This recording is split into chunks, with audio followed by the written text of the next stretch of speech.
heritage, language, food. I mean, Indian food, I think you go to the smallest towns and cities in the world, you will find someone or the other serving Indian food. And I think a lot of our food also has a history. For example, I was reading something that you had written on the gulati kebab and how, you know, the cook or the kind of made it because of the herbs that the Hakim had said. So can you share a little bit about that? Because the Nawab couldn't... No, you're making life very difficult for me. You are quoting something from my writing which I don't want to be reminded of. And okay. no, not that I wrote a lie or something, but I think why begin with the galoti kebab? Why not begin with kheer? The kheer shagar on which Vishnu reposes and with the Lakshmi and unki nabhi se kamal nikal raha jisse Brahma baithe hue hain. And that is the Brahman, that is the Parman. The kheer is the thing, the kheer unites, you go across the timeline and you go across the geography of India. It becomes payash, chhena payash, it becomes paripu payasam deep down south where neither milk nor rice is there. So I think I would much rather talk of kheer and khichdi and things of that kind which are essentially all parts of India would have one form or the other. Or halwa maybe, which Menka gives to Vishwamitra, and then you have halwa which is gosht ka halwa bhi ho sakta hai, habshi halwa bhi ho sakta hai, and you know you have anjeer ka halwa, you have seb ka halwa, you have gajar ka halwa, you have dal ka halwa, you have sohan halwa jozi, you have godhum halwa, you have unmentionable Karachi halwa which becomes Sindhi halwa or Bombay halwa. So I would say that when we talk of food, let us not talk of a small dhaba who's serving a galoti kebab imitation or a kali dal makhni. No, I mean, allow me to finish. You see, I am really obsessed about this. When you talk of food, you are not talking of a pani puri and a puchka and a samosa and say whose samosa is it, whose puchka puri it is. I think Joshi ji is a far greater, wide insight into this. Yeah. Food includes agriculture. When we talk of food in India and soft power, let's not forget we are the largest exporter of vegetables, fruits, milk, sugar and things of that kind, including rice. अभी थोड़ा दिक्कत हो गई प्याज व्याज में हमारा हाथ थोड़ा तंग हो गया है. टमाटर तो खैर हमारा था ही नहीं, पुर्तगाल से आया था, पुर्तगाली लाए थे, उसको छोड़िए. But I would say that is what our strength are. And then there is a way you treat food, processed food. You also have utensils in food is cooked. You have a relationship with food of rituals and fairs and festivals. वो खीर की बात अगर आप करेंगे तो दिवाली को थोड़ी छोड़ देंगे. But I think when we talk of food, let's not talk of restaurants which have got Michelin stars abroad or dhabas which have made food popular for everybody. I would much rather say how the food binds the great nation together. Kashmir ka kesar और केसरी भात South का. This is where my point, which I will ask you for, sorry to interrupt you, is we get, for example, South Indian food in South India versus South Indian food in North India. में ज़मीन आसमान का फर्क होता है. I mean, this session is on soft power or food power. We are starting with food so, and then we go I to thought soft. that since we are approaching the lunch, you are more focused on the food. But No, I said it's always my nice. honest submission is that soft power is much more beyond the food. Yes. You should go beyond the food and understand about the soft power. And I will begin with this, that as you pointed out, we boast about culture. We do not boast about culture. We have that culture on which we all are proud of. Yeah. If you go to any other country and when you say that I am from India, what is the first reaction of a foreigner? They say, you are from India, you have a great culture. They don't say you are a great military power. They don't say you are a great scientific power. They don't say you are a great economic power. What is your identity? My identity is my culture. Yeah. So culture is not just a soft power for me. Culture is a matter for identity for me. And it does not only belong to idli, dosa or giloti kebab. It's much more than that. It's the sanskar, it's the rituals, it's the fairs and festivals, the way we live, the way we lead our life. And that is called Indianness, that is called Bharatiyata. So, I mean, when we talk about soft power, why we are talking about soft power? Because in 1990, Joseph Nye has coined a term known as soft power. But we are there as a civilization for more than 7,000, 8,000 years. And we have been surviving on the essence of our own cultural traditions, our heritage. I mean, we had invasions for more than 1,000 years. People have come, they have tried to ruin our culture. They have burned the whole of Nalanda library. But does it ruin our culture? Does it ruin anything which belongs to us? No. I think we have a very strong heritage, as you rightly That's said. what I'm saying. That our grounding, our values, our Yeah. morals are very, very strong and ingrained. And that is where we are respected the world over, Yes, even when our kids kind of go out. So, if I were to ask you one more thing, our country has a lot of UNESCO World Heritage sites. When we travel overseas, I feel that their marketing, you want to go see a rock, you want to see a garden, they market it very well. Why do you think, this question is for both of you, why do you think we are not being able to kind of market or get visitors to our heritage sites? Yeah. So I'll give you an interesting analogy that basically, I mean, I have written a paper on that also, and that interestingly was read in the Museum Expo, International Museum Expo. And I read a paper on demuseumization. Can you understand? You see, we are not basically in museum and archive people because we live culture. I mean, our creativity does not enable us only to keep that in museums and archives and culture. It is not something which is only to be shown. It is something which is to be used and internalized. And experienced. It is a way of our life. You see, when you are enjoying a festival, when you are organizing a festival, when you are dancing, it is not to show someone else. It is only to your own enlightenment and enjoyment. Right. So that has happened. What has happened? We had rich cultural heritage, but we had it because we had it. We never wanted to sort of propagate it. All these UNESCO World Heritage norms and nominations, I mean, that is a construct developed by the European countries.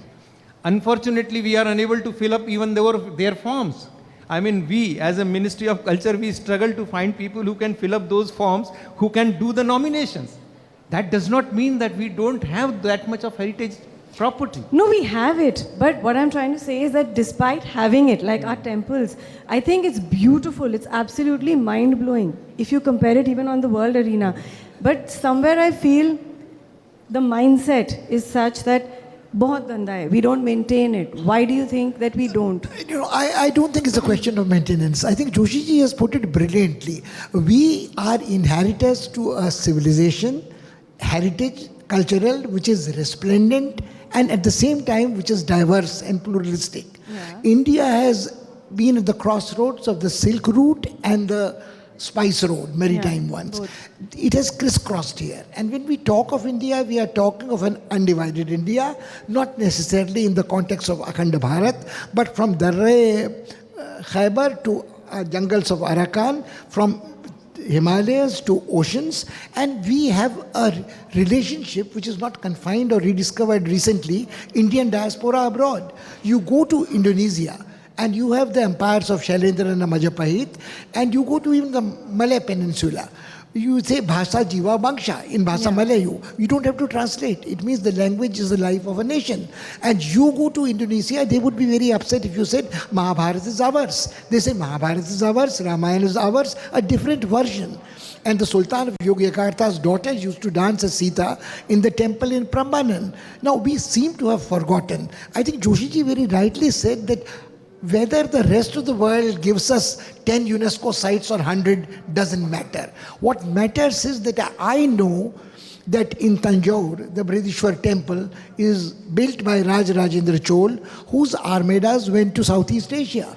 Or I talk in terms of a stoop, Dhammeka stoop, or I talk of Bodh Gaya or Sarnath, and I recall that there is a Buddhist circuit which connects me all the way to Japan and Korea and Tibet and Mongolia and so on, ups and downs, Myanmar and so on. You have an interesting thing, you have architecture built heritage, which he rightly pointed out, is not only food. Now, there is this dome where we are having this discussion. It all, yeah. No, we have a dome in Bijapur. Do you remember the Gol Gumbad in Bijapur, which has no pillars around it? You have problems and disputes about where the architecture came from, but the Charbagh concept, the kind of mausoleums which are there, where the original design came from, how it was metamorphed in India. I think India's great genius is synthesizing diverse influences and coming out with something which is more or less universal in aesthetic appeal and can be shared. So it is that which I think is the living heritage, whether it's built up heritage, wo jo sanskar ki baat Joshi ji ने कही ना कि acculturation हमारे यहाँ षोडश संस्कार थे. Is not only the Hindu संस्कार of यज्ञोपवीत, चूड़ा कर्म, विवाह, Yeah, all the yeah, way to yeah. Shraddha. But the point is, sanskar is the way of becoming refined, becoming more cultured. But- And that is what our heritage is. And that soft heritage connects us not only to Indian diaspora, whether it is yoga, whether it is Ayurveda, whether it is some elements of food, seasonality, paintings, sculpture, dance forms. But do you think somewhere, Joshi ji, our Indian culture, जो हम बोल रहे हैं, या संस्कृति, because a lot of our children are now stepping out for college and getting influenced by the Western world, of course with social media, causing havoc. Do you think that this whole thing of not getting married when we want to, not getting into or not understanding India as India, because when I talk to young adults in India, this is something that I really find that marriage is not necessary anymore, Look at the West. Everything is so cool. Yeah, even if you're married, the tolerance level is not there.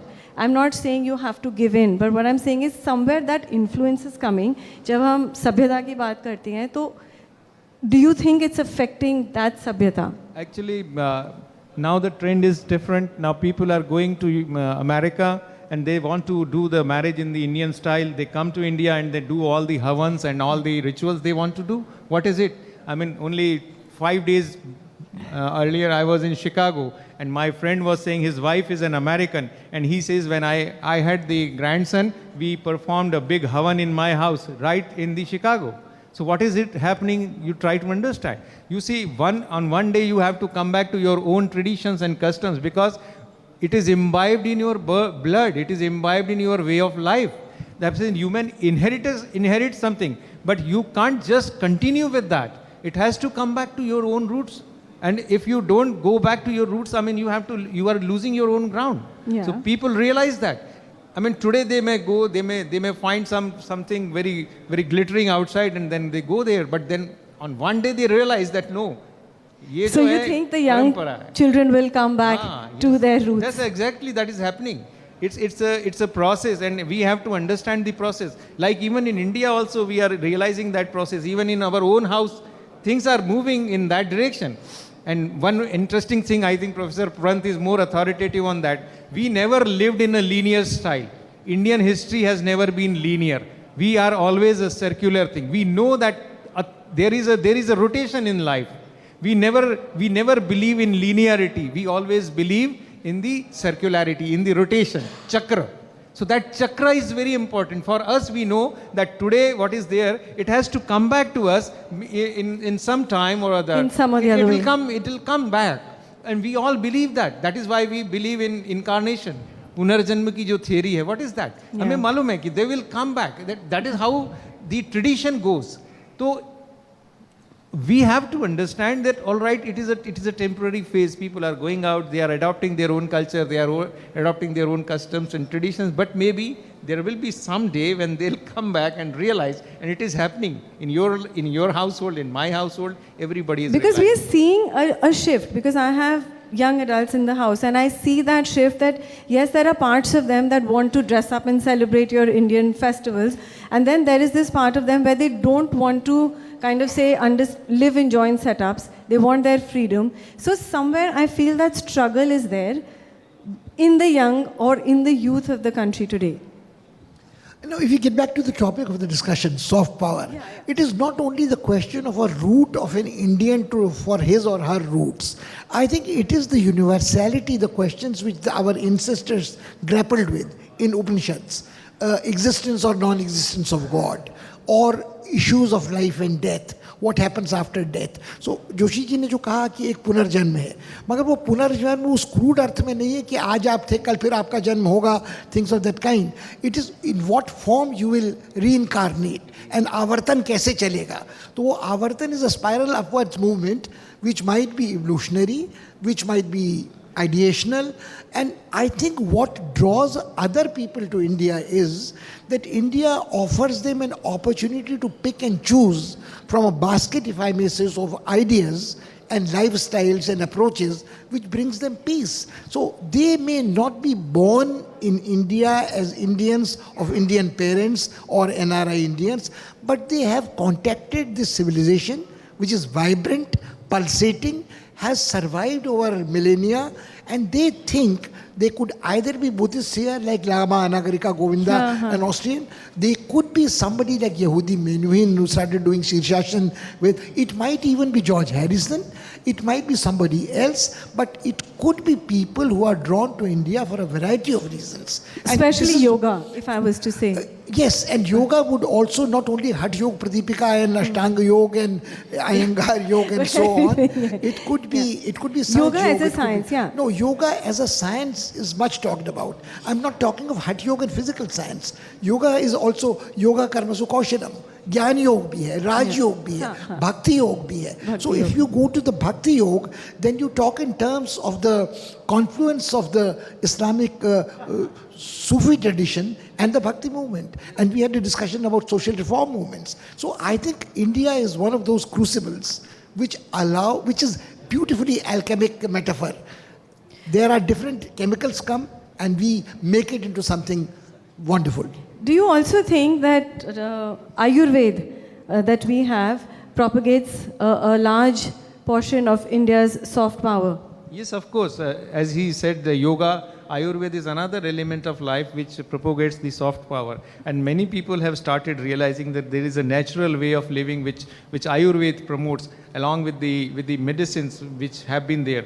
And that has been practiced through decades and centuries ago. I mean, the Sushrut and Charak, they are not born only yesterday. Those are and it is a whole science which is a written science, which is a very well documented science. And very interestingly, a couple of days back, somebody told me that there is a tribal tradition where a Baga, a tribal who have never read the Charak Sanhita maybe, practiced the kind of medicines which are given in Charak Sanhita. And he actually applies the same principle with the same metaphor. And that is very interesting. So that shows how the entire tradition flows from maybe saying the Shastras to the Lok, which is the living tradition. Which is the living tradition. That is very interesting. So that makes the Ayurveda tradition get along with the people through generations. And now it has been liked by many people in the other parts of the world. There are people who are practicing. Now people know that what is the importance of these koshas It and is, chakras. yes. And I find a lot, especially I'm from Uttarakhand and towards Rishikesh, Haridwar side, I find a lot of, in fact, foreigners coming down to practice yoga and Ayurveda. Ayurveda is being, I mean, they are liking it more, and there are diseases in which only Ayurveda has the solution. And that's very interesting. I mean, all the allopathy and other pathies do not have the solution, but Ayurveda is giving the right solution. So that is the way of life where we have really inspired the whole world. Yeah. On that note, I guess we're running out of time. On that note, we're running out of time. We could speak about the subject for hours together, but paucity of time does not allow us to do that. But thank you all for this riveting conversation. A huge round of applause, ladies and gentlemen, for this conversation that we had about India's soft power. I'll also request...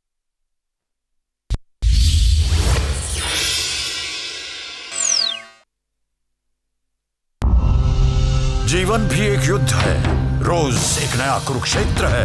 स्वयं को आशीर्वाद दे कि अंग अंग कहे तुझसे विजयी भवः, विजयी भवः। 100% प्लांट सोर्स्ड एम्बी Nutrilite all plant protein powder में है 9 एसेंशियल अमीनो एसिड्स। दीजिए खुद को स्ट्रेंथ और इम्यूनिटी का आशीर्वाद। With Akhilesh Yadav, Kiran Bedi, Nawazuddin Siddiqui, Manish Tiwari, Smrita Prakash, Shweta Tripathi Sharma, Ashwin Sanghi, Walter Anderson, Anand Ranganathan, J. Sai Deepak, Apra Kuchal, Tahira Kashyap Khurana, Abhishek Manu Singhvi, Vivek Tankha, Mahesh Jethmalani, C. Rajkumar, Manoj Tiwari, Ravi Kishan, Ram Madhav, Shriya Pilgaonkar, Amish Tripathi, Babil Khan, Pushpesh Pant, Tuhin Sinha and many others. This is a festival of ideas. Presented by NewsX, Prabha Khetan, The Sunday Guardian, India News. State partner, Uttarakhand Government.